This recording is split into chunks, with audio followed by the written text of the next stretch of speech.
अल्ताफ यहाँ पे बताता है कि कुछ नेगेटिविटी चीज़ें थी जो उनके घर में फील होने लग जाती हैं, जैसे कि रात को किसी के चलने की आहट, किसी के रोने की आवाज़। ये सब चीज़ें फैमिली के सभी मेंबर को सुनाई देने लग जाती हैं। तो वो देखते हैं कि वो उनकी मरी हुई बेटी थी। वो रो रही थी और बोल रही थी कि पिताजी मुझे बचा लो।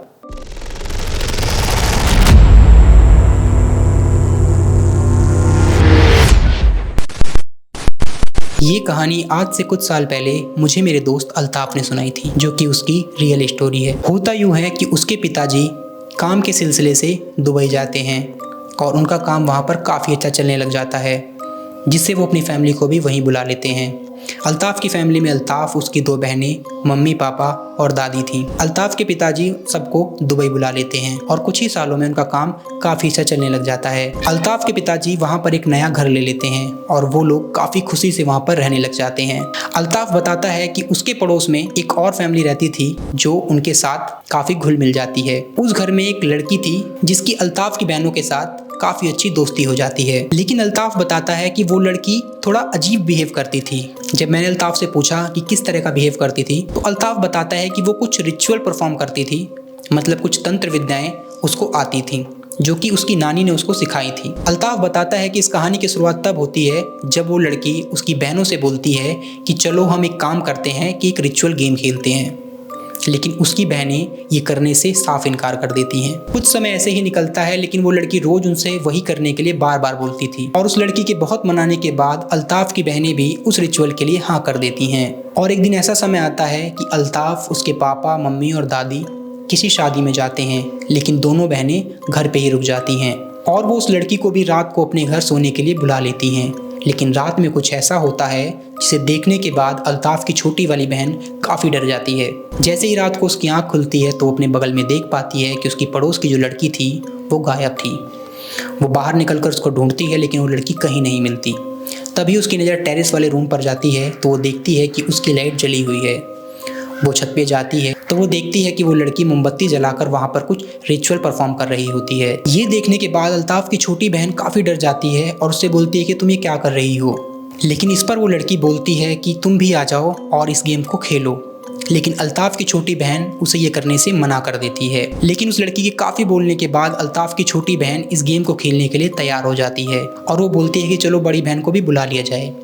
वो दोनों मिलकर बड़ी वाली बहन को जगाते हैं और वो तीनों मिलकर एक रिचुअल परफॉर्म करने लग जाते हैं। अभी आधी प्रक्रिया खत्म ही हुई थी कि तभी डोर बेल बज जाती है। वो सारी चीज़ों को जल्दी जल्दी समेटते हैं और उसको उठाकर रख देते हैं।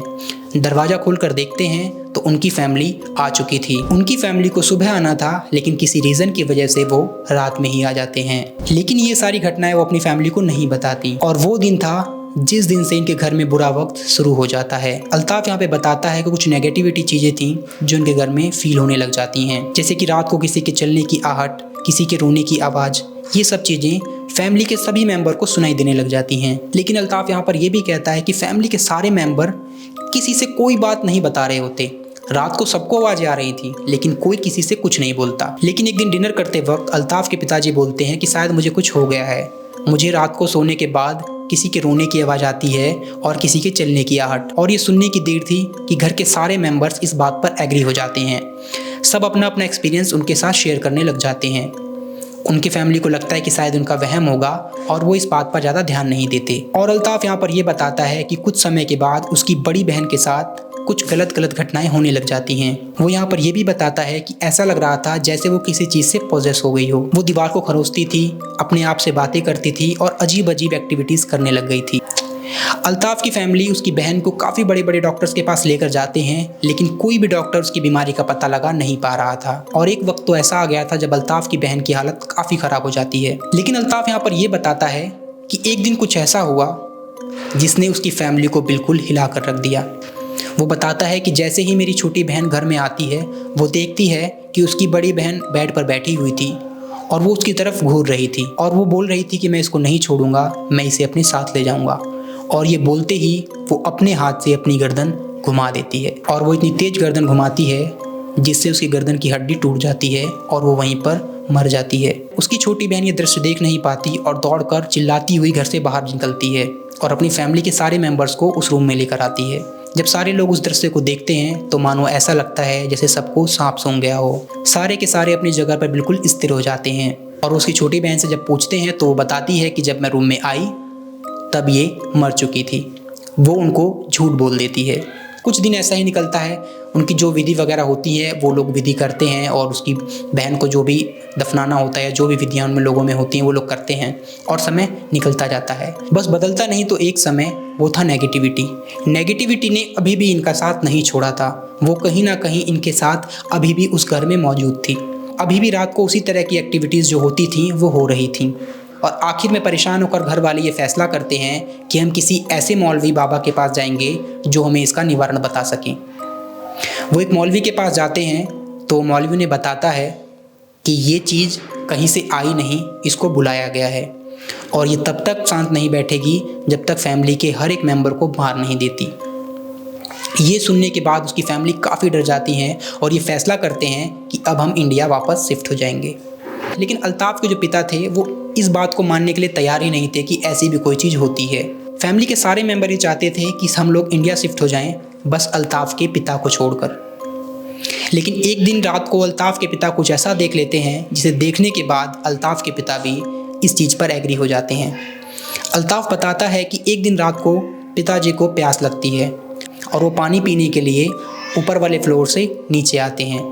लेकिन जैसे ही वो सीढ़ियों पर आते हैं वो देखते हैं कि घर के हॉल में एक लड़की पीछे की तरफ मुड़ करके खड़ी होती है। वो उसको आवाज़ देते हैं और बोलते हैं कि कौन हो तुम। तो वो लड़की पीछे की तरफ मुड़ती है तो वो देखते हैं कि वो उनकी मरी हुई बेटी थी। वो रो रही थी और बोल रही थी कि पिताजी मुझे बचा लो। और ये बोलने के बाद एक ऐसा चेहरा उनके सामने, एक ऐसी एंटिटी उनके सामने आती है जिसे देखने के बाद वो वहीं बेहोश हो जाते हैं। वो वहाँ पर एक ऐसा चेहरा देखते हैं जिसे उन्होंने ज़िंदगी में आज तक कभी नहीं देखा था। वो इतना डरावना होता है कि उसे देखने के बाद अल्ताफ़ के पिता वहीं पर बेहोश हो जाते हैं और सीढ़ियों से नीचे गिर जाते हैं। उनके गिरने की आवाज़ सुन के उनकी फैमिली के सारे मेंबर आ जाते हैं, डॉक्टर वगैरह बुलाते हैं और उनका ट्रीटमेंट वगैरह होता है। होश में आने के बाद अल्ताफ़ के पिता के मुँह से सिर्फ एक ही आवाज़ निकलती है कि सब लोग पैकिंग कर लो, हम लोग इंडिया जा रहे हैं। और वो दिन था और आज का दिन है। अल्ताफ़ की फैमिली आज भी इंडिया रहती है। बस अल्ताफ़ के पिताजी हैं जो कि दुबई रहते हैं और वो भी उस घर में नहीं रहते। उस घर को उन्होंने पूरी तरह से छोड़ दिया है। और ये कहानी जब मैंने सुनी तो मैं अंदर तक पूरा डर गया। आपको ये कहानी कैसी लगी मुझे कमेंट करके ज़रूर बताइएगा और वीडियो अच्छी लगी हो तो वीडियो को लाइक और इसी तरीके की वीडियो के लिए चैनल को सब्सक्राइब ज़रूर कर दीजिएगा।